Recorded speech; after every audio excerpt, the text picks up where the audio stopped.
Hello મિત્રો, વૈષ્ણવો બધાને મારા જય શ્રી કૃષ્ણ. આજે ગૌલોકવાસી પરમ પૂજ્ય મારા પિતાશ્રી ભૂપતરાય જમનાદાસ છાટબાર,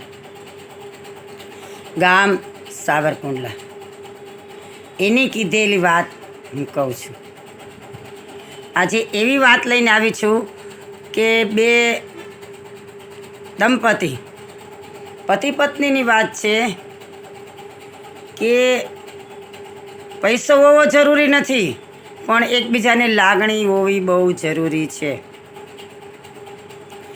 હવે પતિ પત્ની એટલા આનંદથી રહે, સુખેથી રહે,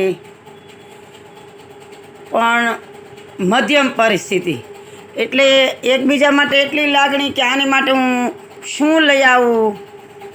પતિને એવું થાય, પત્નીને એવું થાય કે હું શું લઈ આવું.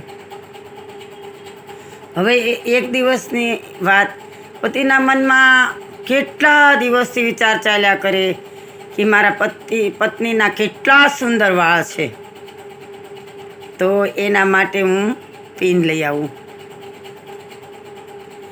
હવે આ બાજુ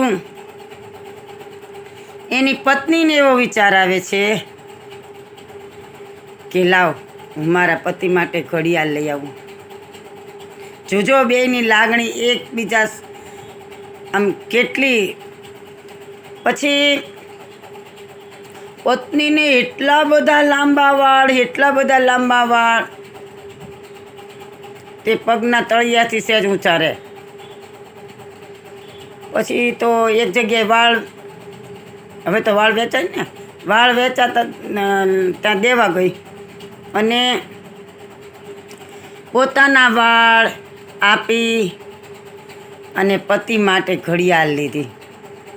સાંભળજો, પતિ માટે ઘડિયાળ લીધી એટલે ઘડિયાળ લઈને આવી. હવે આ બાજુ એવી જ રીતના એના પતિને વિચાર આવ્યો. એના પતિને એવો વિચાર આવ્યો કે આજે ઉપાડ લઈ લો કે, અને મારી પત્ની માટે બક્કલ લઈ લો, પિન લઈ લો એમ. એના વાળ બહુ સરસ છે ને એટલે સુંદર લાગે.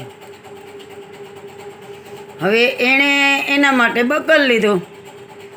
હવે બે પતિ પત્ની ઘરે લઈને આવ્યા.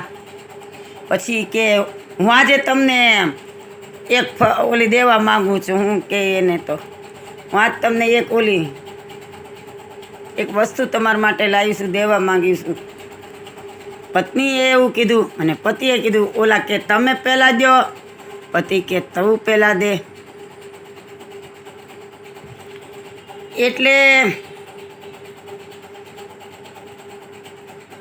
પતિએ જ્યાં પિન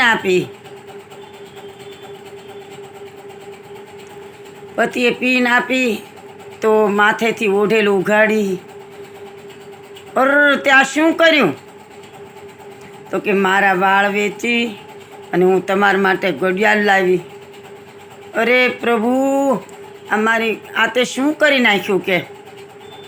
એટલે મારા પિતાશ્રી એમ કહેતા કે આનું નામ દાંપત્ય જીવન કહેવાય.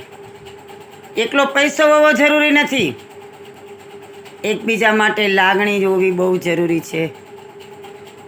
જય શ્રી કૃષ્ણ.